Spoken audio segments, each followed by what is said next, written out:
கேள்வி பார்வையாளருக்கு வணக்கம். நேர்காணலில் நாம் சந்திக்க இருக்கும் சிறப்பு விருந்தினர் அண்ணா திராவிட மக்கள் முன்னேற்ற கழகத்தின் பொதுச் செயலாளர் வழக்கறிஞர் பசும்பொன் பாண்டியன் சார். வணக்கம். வணக்கம். மீண்டும் இந்த பாஜக அதிமுக கூட்டணியில் ஒரு பரபரப்பு ஏற்படுத்தி இருக்கிறது. பார்த்தோம்னா அந்த கூட்டணி பேச்சுவார்த்தையில் டிடிவி தினகரன் இடம்பெறனும் பல்வேறு கருத்து விமர்சனங்கள்லாம் எழுந்து நம்ம பார்க்க முடிச்சு. நேற்றைய தினம் பார்த்தோம்னா நாங்கள் 2 பேரும் ஒரு பங்காளி தானே, எங்களுக்குள்ள அடிச்சல் இதெல்லாம் எல்லாமே இருக்க தான் செய்யும், அதனால ஒன்றும் இல்லை, நாங்கள் தேசிய ஜனநாயக கூட்டணியில் இடம்பெறுன்ற மாதிரியான ஒரு கருத்தை டிடிவி தினகரன் சொல்லியிருக்காங்க. கூடுதலாக பார்த்தோம்னா எடப்பாடி பழனிசாமி அவர்கள் கூட எம்எல்ஏக்களுக்கு கூட ஒரு விருந்தெல்லாம் வச்சுருக்காங்க. இந்த சம்பவத்தை நம்ம எப்படி சார் பார்க்கலாம்? நான் உங்களுக்கு ஒரு வாரத்துக்கு முன்னாடி பேட்டியிலே சொல்லிட்டு, எடப்பாடி பழனிசாமி தாராளமாக வைட்டமின் பாவை இறக்க இருக்கிறார், விருந்து வைக்க இருக்கிறார் என்ற செய்தியை முதல்ல தமிழ்நாட்டிலே நான் தான் சொன்னேன். பசுமை இல்லத்தில் பசுமையாக விருந்து வைக்க போகிறார் எம்எல்ஏக்களுக்கு. முதல் எம்எல்ஏலேருந்து கவனிக்கிறது. மேலே சிக்னல் கொடுத்துட்டாங்க. டெல்லி ஒன்றியம் நீங்கள் தாராளமாக பணத்தை எடுத்து உங்கள் கருப்பு பணத்தை புழங்கலாம், தாராளமாக புழங்கிக்கிறங்க, 2026 ஆட்சிக்கு வரணும், தாராளமாக புழங்கலாம்னு சொல்லி பிளாக் மணியை ஒயிட் மணி ஆக்குறதுக்கு எடப்பாடி பழனிசாமிக்கு டெல்லி சிக்னல் கொடுத்துருச்சு. அதனால் முதல் கட்டமாக சென்டிமெண்ட்டாக அவர் ஆரம்பிச்சிட்டார். அதான் விருந்து. அப்புறம் 65 சாப்பிட்றதுக்கும் போன்லெஸ் சாப்பிட்றதுக்கும் போனாங்க எம்எல்ஏக்கள் பூரா. தனித்தனியாக கவரை போட்டு 25 லட்ச ரூபா குறைந்தது அடிச்சு விட்டாரு. நான் வறுமையாக இருக்கிறேன், பிள்ளைய கல்யாணம் வச்சுருக்கேன், படிப்பு வச்சுருக்கேன்னு சொன்ன எம்எல்ஏ கூட கொடுத்துட்டாரு.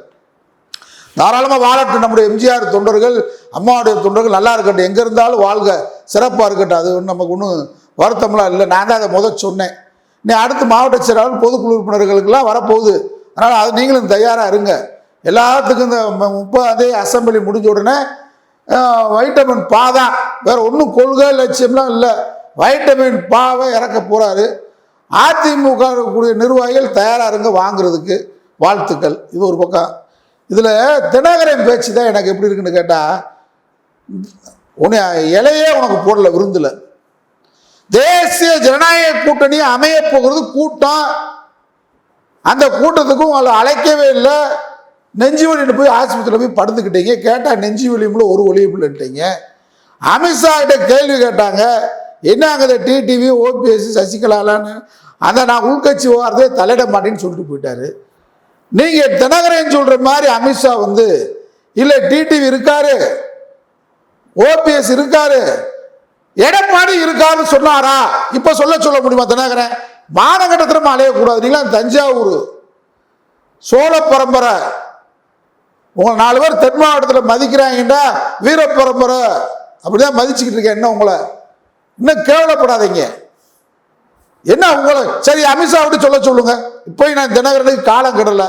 இப்போ ஏற்கனவே தேசிய ஜனநாயக கூட்டணி டிடிவியும் ஓபிஎஸும் தொடர்கிறார்கள், அந்த கூட்டணியில் எடப்பாடி தொடர்கிறான்னு அமித்ஷா சொன்னது முடிய வைக்க முடியுமா? டிடிவி ஆட்டைக்கே சேர்க்கல, இலையே போடல, பாயாசத்தை சொல்றாரு டிடிவி. கேவலமா இல்லையா? விருந்துக்கே கூப்பிடல, விருந்துல போய் உட்காருங்க, இதான் அர்த்தம். உங்களை விருந்துக்கே கூப்பிடல. தேசிய ஜனநாயக கூட்டணியில என்ன கிழிக்க போறீங்க நான் கேட்கிறேன். என்ன கிழிக்க போறீங்க? என்ன அதுல என்ன அங்க அதான் அப்ப சொல்லுங்க டிடிவி ஏன் கூப்பிடல? உங்க பங்காளி தானே, பக்கத்துல உட்கார வைக்கலாம்ல. பகையாளி இல்லை. நீங்க சொல்ற மாதிரி எடப்பாடி உங்களுக்கு பகையாளி இல்லை. எங்களுக்கு தெரியும் நீங்க எப்பயும் பார்ட்னர் தான். இதுல எல்லாத்துலையும் 50-50 தான். நீங்க ஆட்சியில் இருக்கும்போது 50-50 தான். அதனால தான் எடப்பாடி கூட வரமாட்டேன்றாரு. கொடுத்தே தவிச்சு போன முடியாது சாமி. உங்களுக்கு கொடுத்து நாங்கள் உங்களுக்கு படிக்கட்டி உங்க படியேறியே தவிச்சு போன மன்னார்குடியில அப்படின்னு சொல்லி தானே எடப்பாடி முன்னாள் அமைச்சர்கள் யாரும் உங்களை தேடி வரமாட்டேன்றாங்க. வேற என்ன காரணம்? இல்லை உங்க பங்காளி சண்டையை சொல்றீங்களா? பங்காளி சண்டை என்ன? சொத்து சண்டை வரும். இப்போ உங்களுக்கு ஓபிஎஸ்க்கு டிடிவிக்கு எடப்பாடிக்கு என்ன சொத்து சண்டை சொல்லுங்க, தொண்டர்களுக்கு சொல்லுங்க. நீங்க நினைச்சா எடப்பாடி பழனிசாமியை வைவீங்க, திட்டுவீங்க, ஓபிஎஸ் திட்டுவீங்க. அப்புறம் தேவைன்னா ஓபிஎஸ் நண்பர், நீங்க அப்ப நண்பரை முதலமைச்சர் பதவி கொடுங்க. வீட்டுக்கு வர சொல்லி முதலமைச்சர் பதவி ராஜினாமா பண்ணி வாங்கினது எதுக்கு நண்பர்கிட்ட வாங்கினீங்க? இப்ப நான் டிடிவியை கேட்கிறேன், ஓபிஎஸ் கேட்கிறேன், பகிரங்கமாக கேட்கிறேன். நீங்க பங்காளி தான் எங்களுக்கு. எடப்பாடி பழனிசாமி 2026 அதிமுகவின் நாங்கள் முதலமைச்சர் ஒத்துக்கொள்கிறோம், முதலமைச்சராக விடாம எம்ஜிஆரின் ரத்தம் அம்மாவின் தொண்டர்கள் தூங்க மாட்டோம் டிடிவி சொல்லுங்க பார்ப்போம். உங்க பங்காளி தானே. மான ரோசம் வைக்க வேணாமா? நான் என்ன சொல்றேன், ஒருத்தர் உங்களை அடிக்கிறான், அடிச்சா என்ன பண்ணுவீங்க? ஒண்ணு நீங்க வலுவான ஆளா இருந்தா அவனை எதிர்த்து அடிக்கணும். இப்ப நான் என்னெல்லாம் ஒருத்தன் வந்தா 100 பேர் வந்தாலும் எதிர்த்து மரணமே எழுதாலும் எதிர்த்து அடிக்காம அடி வாங்கிட்டு வர மாட்டான். இதான் மான ரோசம் உள்ளவன், தன்மானம் உள்ளவன், வீரம் உள்ளவன் எடுக்கிற முடிவு. ஒருத்தன் அடிக்கிறான், அவனை எதிர்த்து அடிக்கணும். அவன் எத்தனை படைப்பட்டாளத்தோடு எதிர்த்து அடிக்கணும். இல்லையா, முடியல.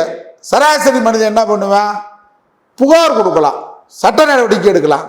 இல்லை அதுவும் இல்லை, 4 ஆள் அவனுக்கு பார்க்குறாங்கல்ல, ஐயா பார்த்துக்கிறங்க, இவன் அடிக்கிறத பாருங்க, அநியாயமாக என்னை அடிக்கிறேன்னு சொல்லணும்.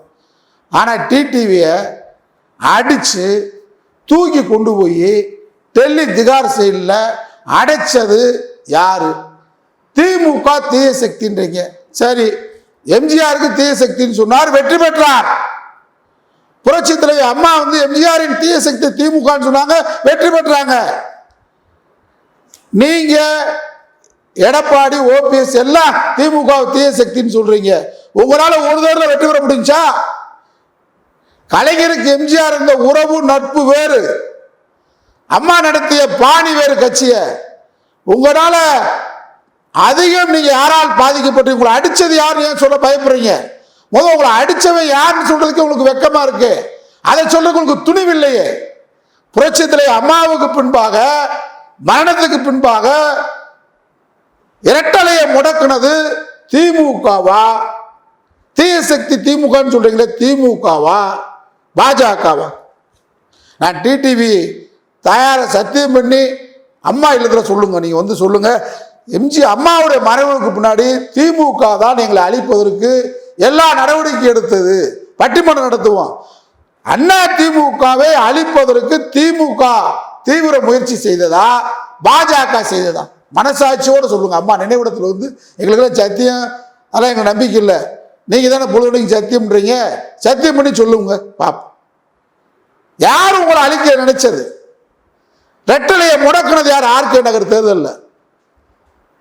ஆர்கே நகர் தேர்தலில் குக்குரை விசில் வர விடாம அடிச்சு கீழே போட்டது திமுகவா பாஜகவா? விசில் சத்தமே கேட்க விடாம குக்கரை விசில் நொறுக்குனது ஆர்எஸ்எஸ் பாஜகவா, மோடி கூட்டமாவா, நம்முடைய தளபதி ஸ்டாலின் கூட்டமா? சொல்லுங்க பாப்போம். உங்களை குக்கரை பிடிக்கிட்டு தூக்கி எறிஞ்சிட்டு உங்க தலையில குள்ளாவ மாட்டினது தளபதி ஸ்டாலினா மோடியா? பாஜக தீய சக்தியா, திமுக தீய சக்தியா? தொண்டர்கள் பார்க்கிறான். பங்காளில யார் பங்காளி தெரியுமா? திராவிட முன்னேற்ற கழகம், அண்ணா திமுக, மதிமுக, திக, அண்ணா திராவிட மக்கள் முன்னேற்ற கழகம், நம்ம தான் பங்காளி. இப்ப பங்காளிலாம் ஒண்ணு சேர வேண்டிய கட்டம். இப்ப எப்படி பேசணும்னு கேட்டா, இப்ப அன்றைக்கு எம்ஜிஆர் காலத்துல கலைஞர் எதிர்ப்பு, எம்ஜிஆர் எதிர்ப்பு வேறு, அம்மா காலம் வேறு. இன்னைக்கு என்ன நிலவரம்? திராவிட இயக்கத்துடைய மூல எதிரி யார்? துரோகி யார்? ரெண்டுமே பாஜக. நம்முடைய சித்தாந்தத்துக்கு எதிரானவன், நம்முடைய எண்ணத்துக்கு எதிரானவன். நம்முடைய சித்தாந்தம் என்ன? அனைவருக்கும் சமம், சகோதரத்துவம், சமத்துவம், சமூக நீதி. இதுதான் பெரியார், அண்ணா, கலைஞர், எம்ஜிஆர், அம்மாவுடைய தத்துவம், சமத்துவம். இந்த சமத்துவத்துக்கு எதிராக யார் இருக்கப்ப? பாஜக, ஆர்எஸ்எஸ். அவன் சமத்துவம் இல்லைன்றான், அவன் பிறப்பால் உயர்ந்தாள்ன்றான். நம்முடைய என்ன அண்ணா திமுக கொடியில, திக கொடியில, திமுக கொடியில, நம்ம கொடியில என்ன இருக்கு? கருப்பு. வண்ண என்ன இருக்கு? கருப்பு. அவன்கிட்ட இருக்கிற கொடி என்ன? காவி. வண்ணத்திற்கும் அவனுக்கும் வேறுபாடு, கருப்பு காவி. எண்ணம் சமத்துவம், அவன் வேறுபாடு. மதத்தால் ஜாதியால் பிளவுபடுத்துகின்றவன். நம்முடைய எண்ணம் என்ன? உயர்ந்த எண்ணம். யாது முறை யாவரும் கேளி. அவன் என்ன? பார்ப்பான் உயர்ந்தவன், பிரம்மாவின் நெத்தியில் பிறந்தவன், சூத்திரன், உபச்சாரி மகன், எங்களுக்கெல்லாம் அடிபணிந்தவன். இதுதான் அவன் என்ன. அப்ப எண்ணத்திலையும் வண்ணத்திலையும் லட்சியத்திலும் வேறுபட்டிருக்க. அப்ப பங்காளியெல்லாம் ஒண்ணு சேர்ந்து யாரை ஒழிக்கணும்? நம்ம எல்லாம் பங்காளின்னு சொன்னா நம்முடைய எண்ணத்திற்கு, நம்முடைய வண்ணத்திற்கு, நம்முடைய லட்சியத்துக்கு எதிரானவன் ஆர்எஸ்எஸ் பாஜக. அண்ணா திமுகவை திமுக அழிக்க வேண்டும் அதிகம் கருதியது அம்மா மறைவுக்கு பின்னாடி யார் கருதுனா? பாஜக கருதிருக்கா? தினகரன் பதில் சொல்லுங்க. உங்களை அடிச்சது யார்? திமுக அடிச்சு திகார் செயல போட்டுச்சா, பாஜக அடிச்சு செயல போட்டுச்சா? ரெட்டையை முடக்குனது திமுகவா பாஜகவா? சின்னம்மாவை சிறையில பதவி பிரமாணம் எடுப்பதற்கு வருவதற்கு முன்பாக 20 நாளா கவர்னர் எங்க வரலாம தடுத்தது திமுக ஸ்டாலினா பாஜக மோடியா? நீங்களாம் பேசலாமா? தினகரன் பங்காளி என்று பேசுறீங்க. உங்க சின்னம்மாவை நீங்க பொதுச்செயலா ஒத்துக்கிறீங்களா? உங்களுக்கு என்ன அரசியல் தகுதி இருக்கு? சின்னம்மா அம்மாவிடத்தில் நெருங்கிய தோழியாக அனைத்து கஷ்ட நஷ்டங்களையும் ஏற்றுக்கொண்டவராக தன் வாழ்நாளை அர்ப்பணித்தவர் சின்னம்மா. கருத்துறவர்கள் ஆயிரம் இருக்கலாம், நான் அவங்க மேல இருக்கலாம், என் மேல இருக்கலாம், வேறு. அவங்களுடைய தியாகம் என்ன? அவங்களுடைய தியாகம் உச்சகட்டம். அம்மாவுக்காக இளமையை துளைத்தவர், வாழ்க்கையை துளைத்தவர். கோடியில் சம்பாதிச்சிருக்கலாம், போயிருக்கலாம், வாழ்ந்திருக்கலாம். கோடிகளா வாலிபத்தை கொடுக்கும். 27, 24 வயதுல அம்மாட்ட போனவங்க. கணவனிடமிருந்து பிரிந்து இல்லற வாழ்க்கை இழந்தவர். புரட்சியத்திலே அம்மா ஒரு தடவை சொன்னாங்க, என் தாய், எனக்கு அடுத்து என் தாயாக இருப்பவர் என் சகோதரி சசிகலான்னு சொன்னாங்க. அந்த அளவுக்கு வாழ்க்கையை துளைத்தவர். அவர் மேல எவ்வளவு வஞ்சகம் ஒன்றிய அரசுக்கு. நீங்க குற்ற வழக்குல A1க்கு ஒரு ஜட்ஜ்மெண்ட் கொடுக்கலாம், தீர்ப்பு கொடுக்கலாம். A2க்கு வேற மாதிரி கொடுக்கலாம். இந்த வழக்கில் அம்மாவுடைய இந்த சொத்து குவிப்பு வழக்கில் நியாயமா கொடுக்க வேண்டியது என்னன்னு கேட்டா, சின்னம்மா அவர்கள் அந்த வீட்டில் இருந்தவங்க. அரசாங்க பதவியில் இருந்தது யாரு? அம்மா. மறைந்த புரட்சித்திலே அம்மா. மிஸ்யூஸ் பண்ணதாக சொன்னது யார்? அவங்க மேலதான் சார்ஜஸ். இவங்க வீட்டில் இருந்தவங்க தான். தீர்ப்பு அவங்களுக்கு தண்டனை எப்படி கொடுத்துருக்கலாம்னா அவதான தொகையை கட்டிருக்கலாம். இவ்வளவு கொடுக்க வேண்டிய அவசியம் இல்லை. காவி கூட்டம், பாஜக கூட்டம் தினகரன் கேட்கிற, சசிகலா ஒரு கள்ளராக பிறந்த காரணத்தால் நான் பகிரங்கமாக சொல்லுகிறேன், அவர் ஒரு பிராமணாக இருந்திருந்தால் இந்த தீர்ப்பு வந்திருக்காரு. இன்னைக்கு அம்மா உயிரோடு இருந்திருந்தா தீர்ப்பு வந்திருக்காரு. ஆனால் தீர்ப்பு மாற்றப்பட்டிருக்கும். என்னைக்கு இந்தியாவில் பிராமண ஆட்சி, பார்ப்பன ஆட்சி தொடர்ந்து சசிகலா தலைமையில் அதிமுக இருந்தால் திராவிட இயக்கம் வீறுகொண்டு எழுந்துவிடும். அம்மா அவர்களுக்கு காவல்துறை பாதுகாப்பு இல்லாத காலகட்டத்திலேயே சசிகலா குடும்பம் தான் அனைத்து வகையிலும் பாதுகாப்பு இருந்தாங்க. தவறுகள் இருக்கு, ஊழல்கள் இருக்கு, மறைமுக, அதெல்லாம் நான் ஏத்துக்கல. லஞ்சம், லாபம் இதெல்லாம் கண்டிக்கத்தக்க, தண்டிக்கத்தக்கது, அது வேறு.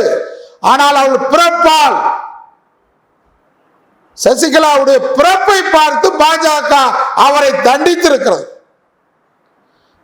அவருடைய அரசியல் வாழ்க்கையை சூனியமாக்கிறது. அவர் மீது வீண் பலி, கொலைப்பலியை சுமத்துகிறது.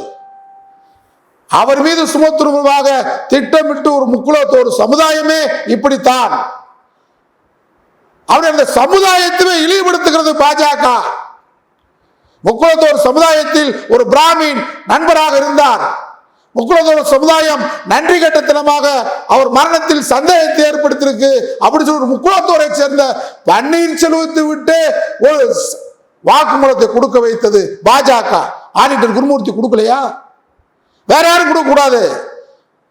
முக்குலத்தோர் சமுதாயத்தில் இருக்கவனே கொடுக்கணும். ஒரு கல்லறை பார்த்து ஒரு மறவர் கொடுக்கணும். எவ்வளவு பெரிய பழி! அப்ப யாரு இனிமே முக்குலத்தோர் சமுதாயத்தோட சேராத உயர்ந்த பதவி இருக்கிறவன்? எவ்வளவு பெரிய விஷயத்தை பாஜக செஞ்சு முடிச்சுட்டு அமைதியா உட்கார்ந்துருக்கேன்.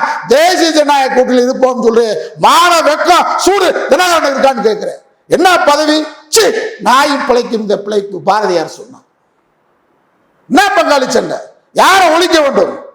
ஒரு பெரிய முக்குலத்தோர் சொன்ன அனைத்து சமுதாயத்துக்கும் பேசுறவன், எனக்கு எந்த ஜாதி மதங்களுக்கு அப்பாற்பட்டவன். நான் தமிழ்நாட்டில் இன்றைக்கு அனைத்து சமூக மக்களுக்காக, ஒடுக்கப்பட்ட அடக்கப்பட்ட மக்களுக்காக உரிமை கீதமாக எழுதுகிறவன். எனக்கு ஜாதி நம்பிக்கை இல்லாதவன். அதே நேரத்தில் ஒரு முக்குலத்தோர் சமுதாயத்தை திட்டமிட்டு பாஜக தமிழ்நாட்டில் அழிக்கிறான். அதற்கு எடப்பாடி பழனிசாமி கையில வச்சுக்கிட்டு 2 சமூகங்களாக பிரிக்கிறான்.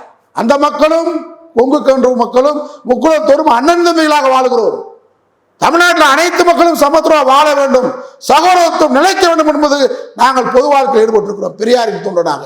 ஆனா நீ பிரிக்கிற இந்த தேர்தலை எப்படி கொண்டு வர போற? 2026 தேர்தல கவுண்டரா தேவரா அப்படிதான் கொண்டு வர போற பாஜக.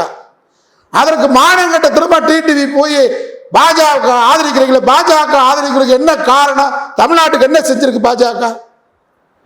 கச்சத்தீவை மீட்க முடியுமா? மீனவர்கள் பிரச்சனைக்கு தீர்வு உண்டா? தமிழ் ஈழத்தை என்னைக்காவது பேசியிருக்கா?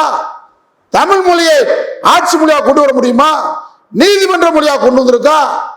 பாஜகவால் தமிழ்நாட்டுக்கு தமிழனுக்கு மனித வர்க்கத்திற்கு என்ன லாபம்?